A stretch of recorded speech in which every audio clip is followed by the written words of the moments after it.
There's nothing I can do in 4 minutes. I'll just respond to my colleague, Mr. Ali Sabri. You see, when the president stood in front of Ruwan Valley Saya and said that he was voted in by the Sinhala people and that he was disappointed with the Muslims and the Tamils, that sent the wrong signal.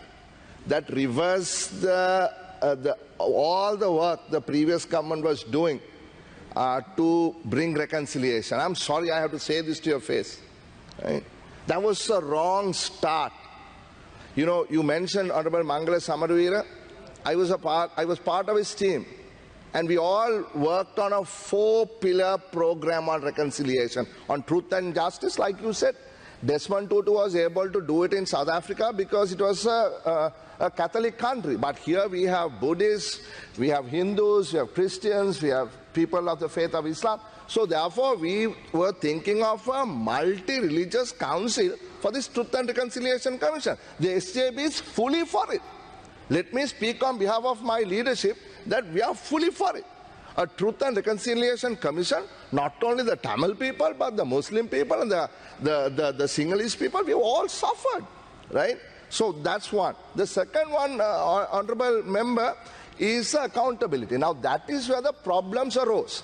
Now I will be very specific. You all criticized Honorable Mangala Samaravira at the time because you said he was trying to bring a hybrid court. Honestly, there was nothing like that. All he said, and I will quote him, he said, participation of foreign and Commonwealth judges, right, in this process. Participation, sir, is a broad word.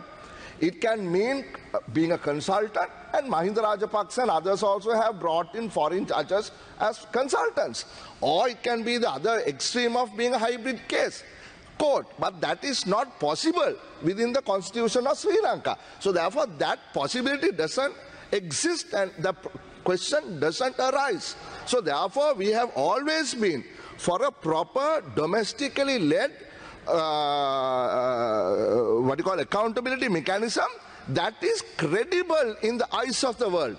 That is credible in the eyes of the world, right? That's the second point. The third point, of course, is on reparation.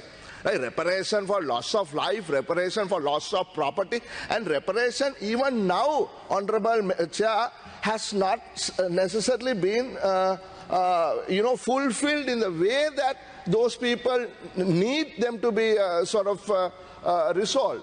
For instance, their property is still being occupied, shall I say, by others. Poor women who are cultivating their land are unable to do so because occupiers have actually gone and put other buildings on it, etc. Hotels have been built on those. Mansions. I visited a mansion that was built for President Gotabaya Rajapaksa. It was a massive thing. It had 2 swimming pools. Chairs imported from I don't know where in the world, they said. And furniture was exorbitant. Right? That's the third thing. Reparation must be done. And the fourth thing, Mr. Chairman, is non-recurrence. We must never let this happen again. And that is why we need a new constitution. And I am standing here as a member of the Samaga Jana Balawega, and I'm speaking on behalf of the party that we are for reconciliation, that we are looking to build a sustainable peace in this country.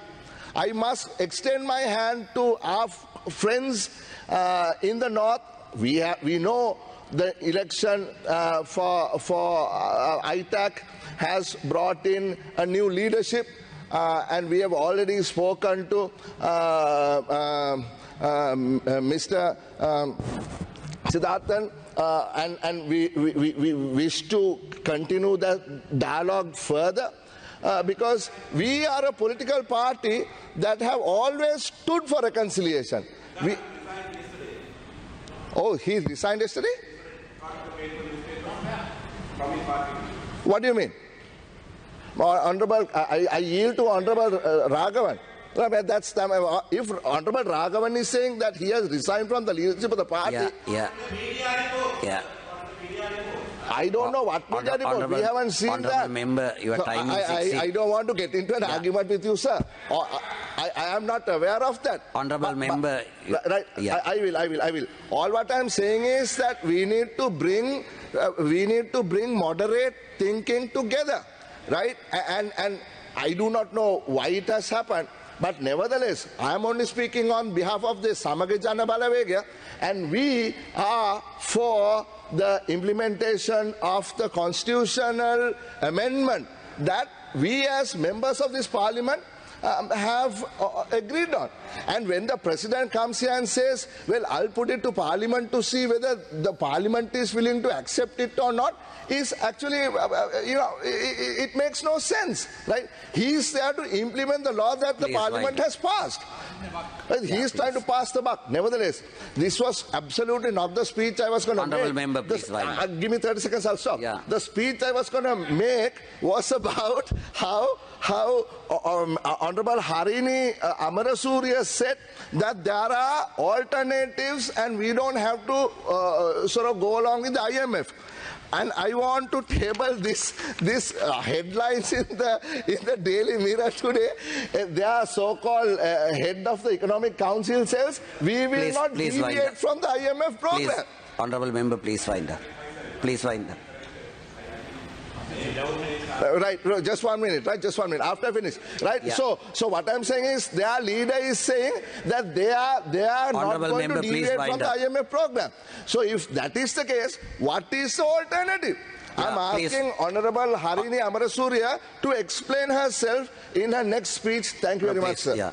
Yeah, Honorable Harini Amarasuriya. Chairperson, my name was mentioned by Dr. Honorable Harsha De Silva a little while ago, where he said that I had suggested that when I said that there is no alternative, that as the NPP that we have taken a decision or not to work with the IMF, and he showed a report from the media in which it was a different thing was mentioned. I did not talk about the IMF today. I did not mention the IMF today. When I talked about the fact that I was referring to the President's speech today, where he said that there is no alternative, and what I talked about was that he was referring to his leadership and to this government and saying that there is no alternative and shutting down the democratic space for a discussion about such alternatives. I would kindly request the Honourable Dr. Harsha De Silva to not interpret my speech, but to actually refer to what I said. Thank you very much. Thank you. Honourable Harsha De Silva. I refer to my honourable colleague, Dr. Harini Amarasuriya. She has now started wearing yet another cap. Who I mentioned was the head of the Economic Committee, not her. Unless she thinks that she is also head of the Economic Committee. And I tabled the document to be recorded in the Hansard. It says, will not deviate from IMF program, but will renegotiate terms. And this is today's headlines in the newspapers. I didn't refer to you. I said, thank you very much. Honourable Selvarasa Gajendran, Honourable Selvarasa Gajendran.